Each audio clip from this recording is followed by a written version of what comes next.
혹시 이런 얘기 들어보셨나요? 다음 세대로 신앙을 물려지는 일에 아주 심각한 위기가 찾아왔다는 분석이요. 오늘 이 시간에는 잃어버린 세대라는 주제로 이 세대 간의 단절이 도대체 왜 일어나는지, 그리고 해법은 없는지 한번 깊이 파고 들어보겠습니다. 자, 이게 오늘 우리가 던져야 할 가장 근본적인 질문이 아닐까 싶어요.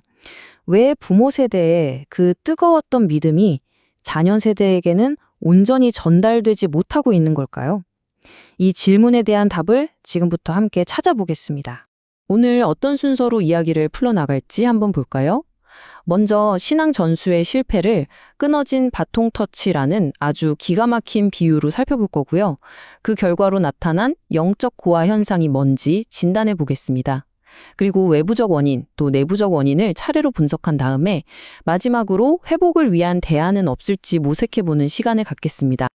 자, 첫 번째 파트입니다. 신앙 전수의 실패를 육상 경기의 계주, 그러니까 이어달리기에 빗대어 설명하는 아주 강력한 비유인데요. 바로 여기서부터 모든 문제가 시작됩니다. 자, 이 과정을 한번 상상해 보세요. 부모 세대는 분명 진리라는 아주 소중한 바통을 손에 꽉 쥐고 출발합니다. 그런데 정말 결정적인 순간에 자녀에게 이 바통을 건네주는 걸 그만 실패하고 말아요. 그 결과는 어떨까요? 자녀는 달려야 할 트랙 위에서 아무것도 쥐지 못한 채, 즉 어떤 영적인 유산도 없이 그저 빈손으로 홀로 잘려나가게 되는 거죠. 이렇게 바통을 놓쳐버리면 그 결과가 뭘까요? 바로 영적 고아라는 정말 가슴 아픈 용어가 등장하게 됩니다. 이 용어는 지금의 이 위기가 인간에게 얼마나 심각한 대가를 치르게 하는지를 단적으로 보여줍니다. 그러니까 영적 고아라는 게 뭐냐면요. 이렇게 신앙 전수가 딱 끊어지면서 부모와 신앙 공동체로부터 마땅히 받아야 할 영적인 유산을 전혀 물려받지 못한 상태의 아이들을 말하는 거예요. 이건 단순히 교회를 안 나가는 것, 그 이상의 아주 깊은 단절을 의미합니다. 이 현상을 두고 한 연구에서는요, 이렇게까지 표현을 합니다. 미국에서 성경적 세계관의 파국적인 감소, 그냥 감소도 아니고 파국적이라는 단어를 썼다는 건 그 규모나 심각성이 정말 어마어마하다는 뜻이겠죠? 그리고 이게 그냥 느낌적인 느낌이 아니에요. 데이터를 보면 현실이 정말 적나라하게 드러나거든요. 이 차트를 한번 보세요. 전능한 창조주 하나님이 계신다는 기독교의 가장 핵심적인 믿음조차 거부하는 젊은이들의 비율이 얼마나 상당한지를 보여주고 있습니다. 믿음이 그저 약해진 수준이 아니라 아예 그 뿌리부터 흔들리고 있다는 겁니다. 아니, 도대체 왜 이런 일이 벌어진 걸까요?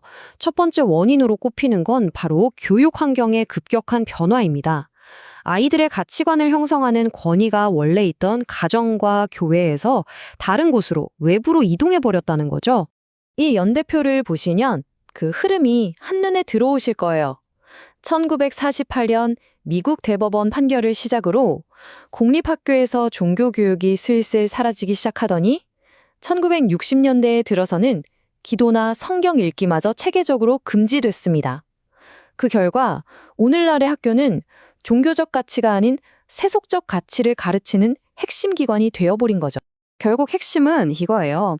우리 아이들이 하루 중에 가장 많은 시간을 보내는 곳, 바로 그 학교에서 더 이상 영적인 양식을 공급받을 길이 막혀버린 겁니다.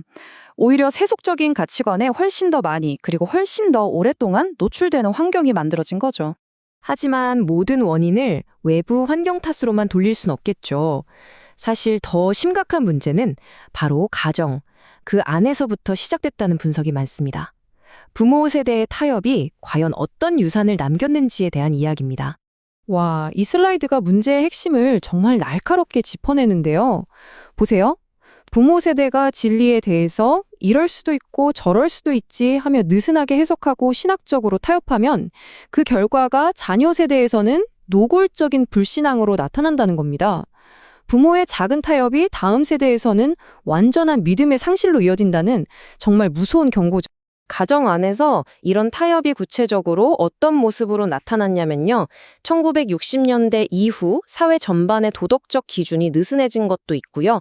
또 부모들이 자녀의 신앙교육보다는 당장의 학업 성적이나 사회적 성공을 더 중요하게 생각하게 된 것. 심지어 신앙이 있다고 말하는 부모님들 스스로가 확고한 성경적 세계관을 갖지 못한 경우도 많았고, 말과 행동이 다른 모습을 보여준 것들이 모두 복합적으로 작용했습니다. 자, 이렇게 가정의 신앙교육이 흔들리는 그 틈을 세상에 가만두지 않죠. 아주 달콤하고 매력적인 메시지를 아이들 귀에 속삭입니다. 얘야, 하나님 없이도 충분히 잘 살 수 있어. 바로 이 생각이죠.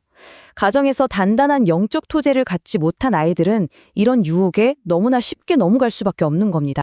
자, 지금까지 문제의 원인을 쭉 진단해 봤는데요. 그럼 해결책은 없는 걸까요?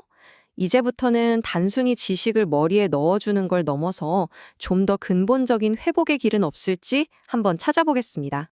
바로 이 지점에서 제임스 K.A. 스미스의 통찰이 아주 중요한 방향을 제시해 줍니다. 당신은 당신이 생각하는 존재가 아니라 당신이 사랑하는 존재다. 이게 무슨 말이냐면요. 신앙 교육의 핵심이 머리에 지식을 채우는 게 아니라 마음의 방향, 즉 우리가 무엇을 사랑하고 갈망하는지를 올바르게 형성하는 데 있다는 뜻입니다. 그러니까 해결책은요, 아예 패러다임을 바꿔야 한다는 거예요. 아이에게 성경 지식을 막 주입하는 데서 그치는 게 아니라 예배나 기도 같은 영적인 습관, 그리고 공동체 안에서의 구체적인 실천을 통해서 아이가 자연스럽게 하나님을 사랑하고 갈망하도록 그 마음 자체를 빚어가는 과정이 필요하다는 거죠. 자, 전문가들의 통찰을 쫙 모아서 정리해보면 회복을 위한 전략은 크게 세 가지로 요약해 볼 수 있습니다. 첫째, 마음의 방향을 되찾는 겁니다. 예배 같은 영적인 습관을 통해서 아이의 갈망이 세상을 향하는 게 아니라 하나님을 향하도록 돕는 거죠. 둘째, 지금의 현실을 정확히 알아야 합니다. 많은 젊은이들의 신앙이 사실은 도덕적, 치료적 이신론에 가깝다는 건데요. 이게 뭐냐면 하나님을 그냥 내 삶의 문제를 해결해주고 내 기분을 좋게 해주는 약간 편의점 같은 존재로만 여기는 피상적인 믿음을 말해요. 이 현실을 제대로 봐야 대안을 세울 수 있습니다. 마지막으로 가정과 교회가 다시 하나가 되어야 합니다.